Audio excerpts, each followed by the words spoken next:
తిరుపతి జిల్లా వాకాడు మండలం జమీన్ కొత్తపాలెం నందు గూడూరు నియోజకవర్గ భారతీయ జనతా పార్టీ సమన్వయకర్త పాపారెడ్డి పురుషోత్తం రెడ్డి ఆధ్వర్యంలో భారతీయ జనతా పార్టీ ఆవిర్భావ దినోత్సవ వేడుకలు ఘనంగా నిర్వహించారు. ఈ కార్యక్రమానికి ముఖ్య అతిథిగా తిరుపతి పార్లమెంట్ మాజీ ఎంపీ మరియు గూడూరు మాజీ శాసనసభ్యులు వెలగపల్లి వరప్రసాదరావు పాల్గొన్నారు. అనంతరం గూడూరు నియోజకవర్గ బీజేపీ కన్వీనర్ పాపారెడ్డి పురుషోత్తం రెడ్డి మీడియాతో మాట్లాడారు. బీజేపీ గూడూరు నియోజకవర్గ అధ్యక్షులు పురుషోత్తం రెడ్డి గారికి, వాకాడు మండల అధ్యక్షులు చంద్ర గారికి, జెడ్పీటీసీ సీనయ్య గారికి, మాజీ జెడ్పీటీసీ వంకారమణయ్య గారికి, పెద్దలు వెంకటేశ్వర గౌడ్ గారికి, బూతు సుబ్రహ్మణ్యం గారికి, వినేష్ గారికి, వాకాడు నుంచి వచ్చిన బీజేపీ అభిమానులకు అందరికి కూడా వందనాలు తెలియజేస్తున్నాం. ఈరోజు భారతదేశానికి ఒక ముఖ్యమైన రోజు కింద భావిస్తున్నాను. ఎందుకంటే ఈరోజు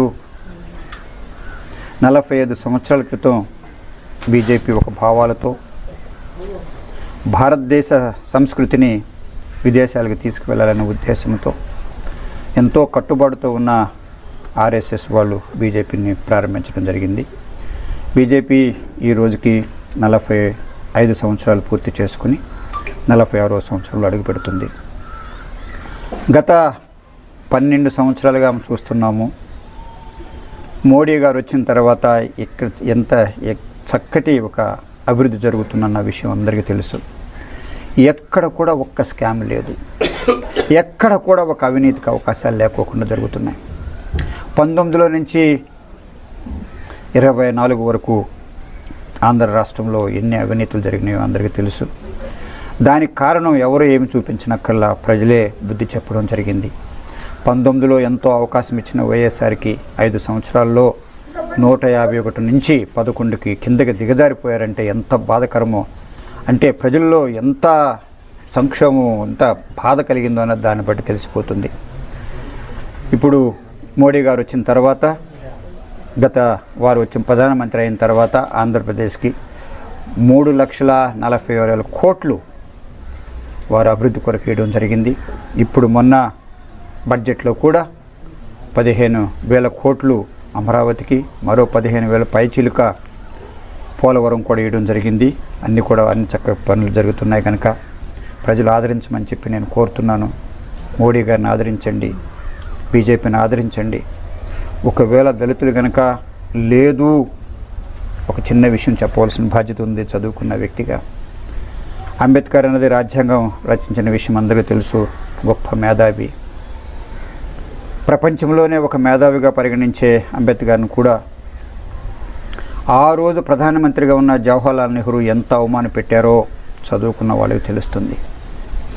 వారు ఏం కోరాడంటే, అంబేద్కర్ వచ్చి ఏం కోరారంటే, నాకు న్యాయశాఖ ఇచ్చారు కదా, న్యాయశాఖ వల్ల నేను ఏమీ చేయలేకపోతున్నాను, న్యాయశాఖతో పాటు మరో అభివృద్ధితో ఉన్న ఒక డిపార్ట్మెంట్ని కనుక మీరు ఇస్తే, ఆ రోజుల్లో వైస్రాయ్ కమిటీగా బ్రిటిషర్స్ నాకు అవకాశం ఇచ్చినప్పుడు నీటిపారుదల శాఖ కానివ్వండి, లేబర్ డిపార్ట్మెంట్ కానివ్వండి, పీడబ్ల్యూడీ కానివ్వండి, ఎన్నో సేవలు చేశాను అని కోరిన తర్వాత కూడా ఆ రోజులో ఉన్న కాంగ్రెస్ పార్టీ అవమానాలు పెట్టి అంబేద్కర్కి అవకాశం ఇవ్వలేదని చెప్పి నేను ఒక్కసారి మళ్ళీ దళితులకు గుర్తు చేస్తున్నాను.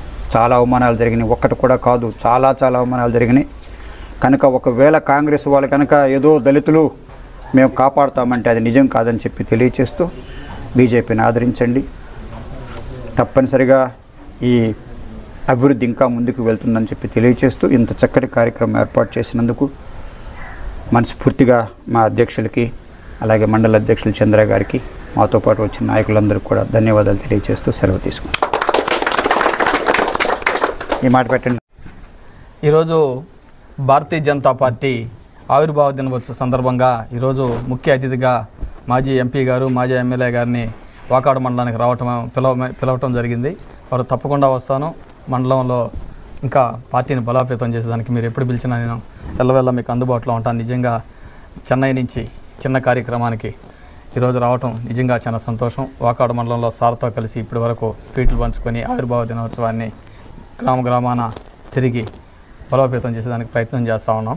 సార్ ఆధ్వర్యంలో ఈ కాన్స్టిట్యున్సీలో ఇంకా మంచిగా పార్టీ పెరిగేందుకు కృషి చేయాలని చెప్పి సార్ సూచనలతో నడుస్తామని చెప్పి తెలియజేసుకుంటూ, అదేవిధంగా మొదట్లో జనసంఘ ఆవిర్భావించిన పార్టీని 1980లో బీజేపీ పార్టీగా ఈరోజు ఆవిర్భావ దినోత్సవంగా 45 సంవత్సరాలు పూర్తి చేసుకొని 46 సంవత్సరాలు అడుగుపెట్టిన సందర్భంగా ఈరోజు సార్తో కలిసి ఆనందాన్ని పంచుకున్నాం అందరం కార్యకర్తలు అని చెప్పి తెలియజేసుకుంటున్నాం. మరిన్ని అప్డేట్స్ కోసం మన HN9 టీవీ ఛానల్ని సబ్స్క్రైబ్ చేసుకోండి.